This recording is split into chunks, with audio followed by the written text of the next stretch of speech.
भाइयों बहनों, पश्चिमी देशों ने इस समय भारत के पूरे सोशल मीडिया को टारगेट कर रखा है, जिसके कारण जो भी राष्ट्रवादी चैनल्स हैं उनको व्यूज़ नहीं मिल रहे हैं, सब्सक्राइबर्स नहीं मिल रहे हैं। इसलिए आप लोगों से विशेष अनुरोध है कि कृपया ये जो QR देख रहे हैं आप, इसको स्कैन करके हमारी आप विशेष सपोर्ट करें।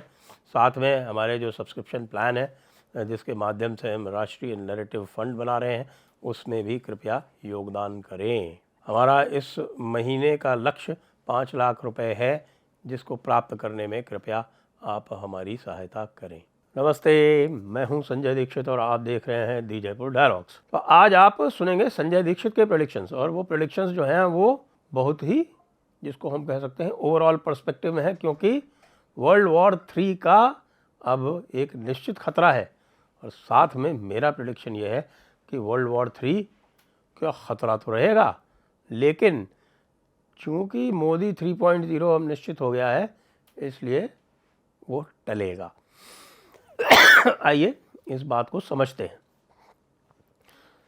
सबसे पहली बात कि क्या मोदी 3.0 निश्चित है? निश्चित इसलिए है कि अब मोदी के जो आलोचक हैं वो भी खुल के मानने लगे हैं कि हाँ भाई, मोदी 3.0 तो निश्चित है। प्रशांत किशोर की बात सुन लीजिए। आज प्रशांत किशोर ने बरखा दत्त को एक इंटरव्यू दिया और उसमें क्या बोला, उसके बातचीत से यह बिल्कुल स्पष्ट जाहिर हो रहा है कि वो मोदी को पसंद तो नहीं कर रहा है। मोदी से रुष्ट भी कह सकते हैं, मोदी से खिसियाया हुआ भी कह सकते हैं। और फिर वही वाली बात हुई कि भैया क्या करें।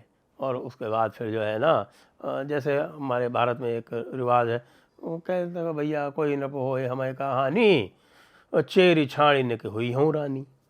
कि भाई मुझे क्या अंतर पड़ता है, मैं तो प्रशांत किशोर ही रहूँगा। लेकिन मोदी जो है वो सेंचुरी तो बना रहा है, लेकिन 6 कैच ड्रॉप होने के बाद बना रहा है। साथ में ये भी कह रहे हैं कि भाई पिछली बार से उनके नंबर ज़्यादा आ रहे हैं। अब ये बात अलग है कि जयपुर डायलॉग्स तो पहले दिन से आपसे यही कह रहा है कि हाँ, मोदी जो है वो पिछली बार से ज़्यादा नंबर लेकर आ रहा है। आज आपको ज्ञात होगा कि आज 5वें चरण का चुनाव हो रहा है, और 5वें चरण के चुनाव में भी बड़े रोचक आपको ट्रेंड देखने को मिल रहे हैं। रोचक ट्रेंड ये कि भाई महाराष्ट्र जो है वो सबसे पीछे चल रहा है, उसमें भी मुंबई सबसे पीछे चल रहा है वोटर टर्नआउट में। जो अभी 11 बजे तक का वोटर टर्नआउट हमने देखा है। और सबसे आगे कौन चल रहा है? सबसे आगे पश्चिम बंगाल तो चलता ही है, उसके बाद उत्तर प्रदेश चल रहा है। और उत्तर प्रदेश में भी भाई रायबरेली अमेठी में मतदान हो रहा है। इसका मतलब ये है कि राहुल बाबा की छुट्टी होनी पक्की है। अब आप ये भी देखिए कि जम्मू कश्मीर में महाराष्ट्र और उड़ीसा से, वहाँ बारामूला में आज वोट पड़ रहे हैं, और लद्दाख में आज वोट पड़ रहे हैं। दोनों स्थानों पर महाराष्ट्र और उड़ीसा से ज़्यादा मतदान हो रहा है 11 बजे तक। तो ये बड़े इंटरेस्टिंग ट्रेंड है।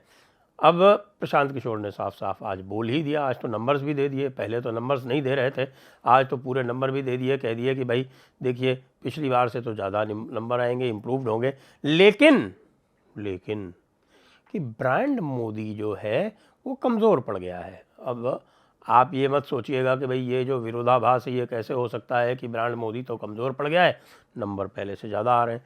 नंबर पहले से ज़्यादा आ रहे हैं, वोट शेयर भी पहले से ज़्यादा आ रहा है। ऑपोजिशन जो है उसकी कोई चुनौती भी नहीं है।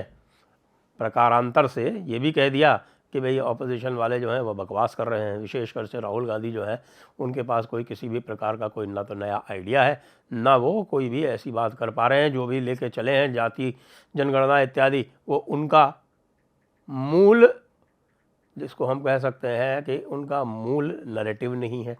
वो किसी और का नैरेटिव चुरा के और किसी की कार्बन कॉपी बनना चाहते हैं, यानी कि जो जातीय दल हैं उनकी कार्बन कॉपी बनना चाहते हैं। तो ये बात सारी आज प्रशांत किशोर ने बड़ी खोल के कह दी।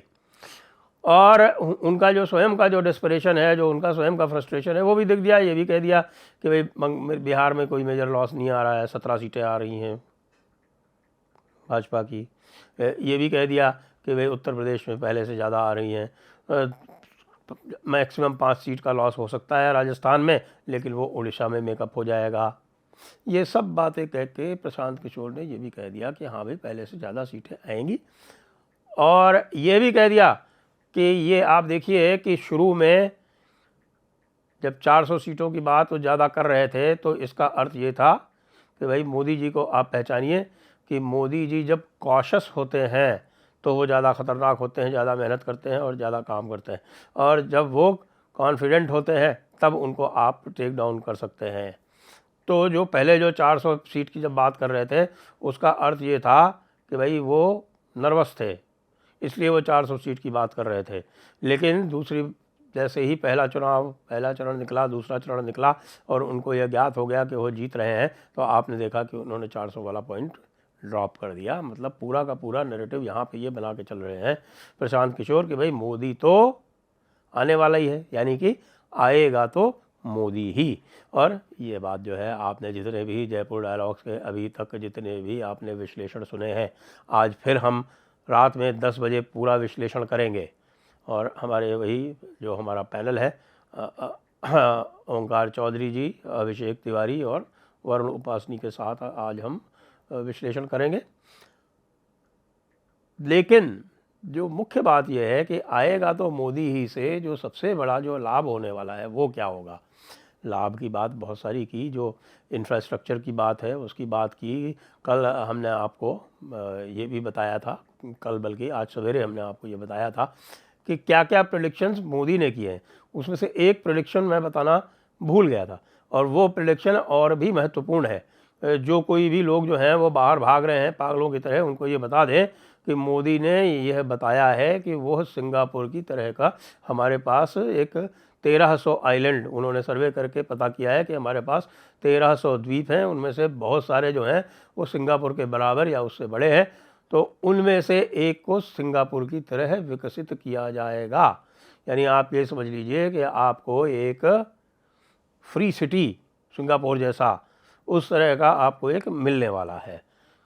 तो जिन लोगों को लास वेगस जाने की चुल्ल पड़ी रहती है और जो पता नहीं विदेश में जाके क्या पढ़ना चाहते हैं, बेवकूफ़ी की बातें, जो आपको पता है कि पूरी तरह से वहाँ कोलैप्स हो रहा है। आज ही लोग कह रहे हैं, कुछ लोग आए, अरे भाई भारत में इतने लोग क्यों हैं, भारत में बर्थ पे टोटल वो हो जाना चाहिए। वो इसलिए है क्योंकि वो ईर्ष्या करते हैं कि भारत के पास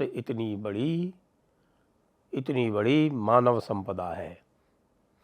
अब तीसरे विश्व युद्ध की आहट अब निश्चित है। मैंने आपको सवेरे बताया था कि ईरानियन प्रेसिडेंट की डेथ कंफर्म नहीं हुई है, वो अब डेथ कंफर्म हो गई है। अब डेथ कंफर्म होने के साथ साथ में कुछ बड़े अजीब से इसमें जो है वो हालात हैं। बहुत सारे लोग जो है इसमें मोसाद का हाथ ढूंढ रहे हैं। मोसाद का हाथ इसमें हो या ना हो, ये जो हुआ है ये हुआ तो मोसाद के डर से ही है। अब आप ये बताइए कि बाकू जो अज़रबैजान की राजधानी है, वहाँ से तेहरान जा रहे थे हमारे इब्राहिम रईसी साहब, प्रेसिडेंट ऑफ ईरान, जो कि भारत के तो निश्चित रूप से मित्र थे, इसलिए नरेंद्र मोदी जी ने उनके लिए कॉन्डोलेंस भी जारी कर दी है, ट्वीट कर दिया है उनकी कॉन्डोलेंस के लिए, क्योंकि उनकी ही सहायता से, उनकी ही सहमति से चाबहार जो है वो भारत को मिला है अगले 10 वर्ष के लिए, जिससे भारत की स्थिति पूरे मध्य पूर्व में विशेषकर जो सेंट्रल एशिया का, मध्य एशिया का जो भूभाग है उसमें बहुत सुदृढ़ हुई है। तो भारत के लिए तो एक आप ये कह सकते हैं कि भाई एक मित्र का ही अवसान हुआ है। और वैसे भी भारत बैलेंस बना के चलता है, इसराइल भी भारत का मित्र है और ईरान और इसराइल जो है वो घोर शत्रु हैं। तो अब ये मोसाद का इसमें प्रिंट ढूंढ रहे हैं। कौन ढूंढ रहे हैं? जो ईरान के हार्डलाइनर हैं जो ईरान के हार्डलाइनर जो हैं वो किसी भी तरह से कोई भी अवसर नहीं चूकना चाहते कि उनको मौका मिले और वो इसराइल पर फुल फ्लेज्ड आक्रमण करें। अभी कुछ दिनों पहले इसराइल और ईरान में जो एक्सचेंजेस हुए थे वो एक तरह से हम कह सकते हैं कि वो दिखावे के एक्सचेंज थे। कभी ईरान ने हमला, पहले इसराइल ने एक जिसको कहते हैं सब्सटेंटिव स्ट्राइक करके उनके कमांडर को मार डाला दमिश्क में, और उसके बाद फिर ईरान ने एक सांकेतिक टाइप का पहले से जानकारी देकर हमला किया, जो सारा का सारा उनकी सारी मिसाइलें जो हैं वो हवा में ही नष्ट कर दी। इसराइल के पास भी एक मौका हुआ कि उसने अपनी सैन्य क्षमता प्रदर्शित कर दी और उसके बाद इसराइल ने उनके यहाँ एक स्ट्राइक कर दी जिसका उनको कुछ नहीं पता चला, लेकिन वो भी एक सांकेतिक तरह की स्ट्राइक थी। इसराइल चाहता तो और भी भयंकर स्ट्राइक कर सकता था, पूरे विश्व को उसने संदेशा भी दे दिया कि हमारी कैपेबिलिटी ये है कि जब ईरान ने हमारे ऊपर आक्रमण किया तो हमने सारे के सारे जो उनके मिसाइल्स थे, जो उनके ड्रोन्स थे, जो उनके बैलिस्टिक मिसाइल्स थे, क्रूज़ मिसाइल्स थे, सारे के सारे हमने हवा में नष्ट कर दिए। लेकिन जब हमने एक ड्रोन से मिसाइल छोड़ी तो ईरान उसको नष्ट नहीं कर पाया, वो जाकर अपने निशाने पर लगी। अब ये भी क्लियर नहीं है अभी तक, ईरान ने भी ये नहीं बताया कि वो ड्रोन की थी या कि कोई एयरक्राफ्ट था, स्टेल्थ एयरक्राफ्ट F-35 जैसा। अब ये भी मेरे समझ में अभी तक नहीं आया कि ये बाकू से तेहरान जा रहे थे। तो यदि आप देखें जो चित्र है, इस चित्र को देखें और इस चित्र में बाकू से तेहरान का जो सीधा रास्ता है वो कैस्पियन सागर से होकर है। तो ये भाई साहब जो थे वो हेलीकॉप्टर में क्यों जा रहे थे? भाई 500-600 किलोमीटर का डिस्टेंस है, कहीं भी 500-600 किलोमीटर का डिस्टेंस कोई भी राज्याध्यक्ष जाता है या राष्ट्राध्यक्ष जाता है तो वो एयरक्राफ्ट में जाता है। तो और वो एयरक्राफ्ट भी जो सीधा रास्ता है वो कैस्पियन सी के ऊपर से है।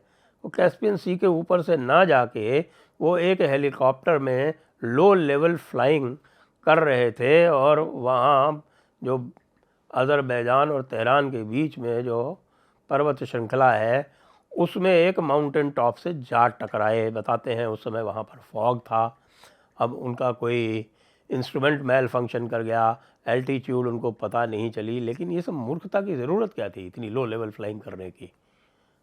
संभवतः वो इजराइल से पहले से डरे हुए थे और इसी डर के कारण वो हेलीकॉप्टर से जा रहे थे और वो हेलीकॉप्टर मेल फंक्शन कर गया, या जैसा कि जो कंस्पिरेसी थियरी कह रही है बहुत सारे लोग जो तीसरा विश्व युद्ध चाहते हैं, सोरोस टाइप के लोग जो तीसरा विश्व युद्ध चाहते हैं, वो अब ये फैलाने में लगे हैं नैरेटिव कि भाई ये तो मोसाद ने कराया।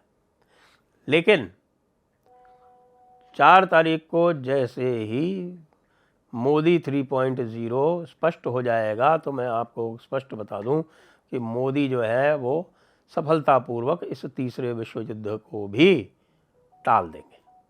यह फ़ायदा होने वाला है मोदी 3.0 का, जिसका अब कॉन्टूर बिल्कुल स्पष्ट हो गया है और प्रशांत किशोर जैसे जो हैं अब वो नंबर दे के ये बता रहे हैं कि आएगा तो मोदी ही। जय हिंद, जय भारत, वंदे मातरम।